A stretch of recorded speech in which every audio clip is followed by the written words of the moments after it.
All right, everybody. Hello and welcome back. David Kinder here with the Financial Advocacy Podcast. We're continuing our series on what we call financial literacy, but this is a little bit more specialized in this topic. We're going to be talking about maximizing Social Security and minimizing income taxes in retirement.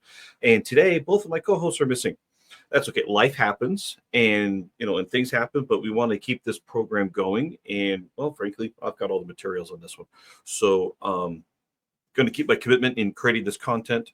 And here's what's interesting about this topic is that there are lots of workshops that go on all across the country at all the times, especially at libraries, and where usually they're advertised on Facebook or through postcard marketing, through neighborhood Facebook and Instagram and all kinds of things like that.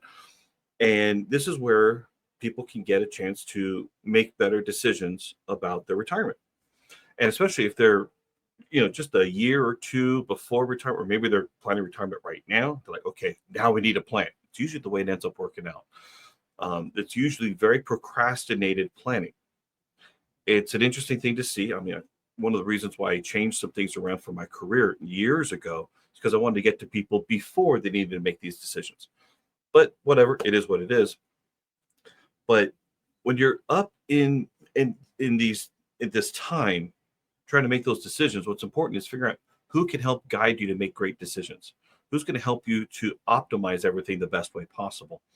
And since we've already got an audience, we've got the YouTube channel, got the podcast streaming platforms. We figure, you know what?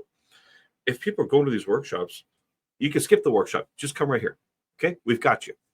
Uh, so we could take care of this content right here. And then if you want to reach out, I'm licensed in California and a couple of other states. Of course, I got my other co-hosts that are not here right now, but they're also licensed in many other states, just not in the states where I am usually. So we can figure out who could best serve your needs and figure out what's going to be your optimal situation. But first, one of the things I also want to talk about very briefly is that I used a little bit of AI to create this, my talking points. And what's interesting about AI is that this is the old computer adage. And if anybody's as old as I am or older, you probably have heard this phrase, which is garbage in is garbage out. It still applies. And sometimes it's not always clear what AI is trying to spit out to you, right? So when AI is, I asked it some things, and I'll talk about Medicare a little bit later. I knew how to ask the clarifying questions to make sure I knew exactly what it was trying to say.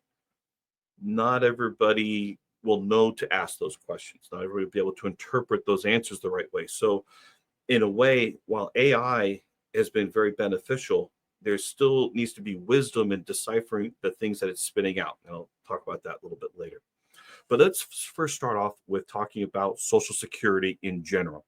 Social Security has been around since what, 1933, 1935, whatever year it was.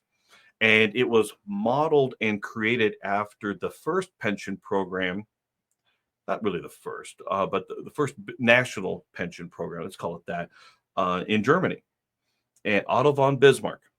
Why does that name stick in my head? I don't know. You get some strange things when you're going through education, but Otto von Bismarck created a pension plan for people in Germany, if I'm remembering this right. It was based on people retiring at age, at the time, 70 at first. Later, they reduced it down to 65.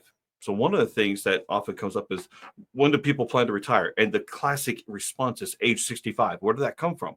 Otto von Bismarck, because they created the program to where it would be sufficient, it would be sustained, because people didn't live very long. And if they claim, if they put the age high enough, they want to make sure they only get the people that really need it, and they'll only be on it for a few years. That's it. Well, what happens now? In the United States, we had the New Deal, not the Green Deal, but the New Deal. FDR, he incorporates Social Security. And what has happened since the 1930s? Well, we now have far more and far higher life expectancies. Social Security has become more of the bedrock of retirement planning. It is an asset. This is not an entitlement. I want to get that part out of the way. Social Security is not like a giveaway entitlement. It is a fundamental bedrock to retirement planning. And why do I say that?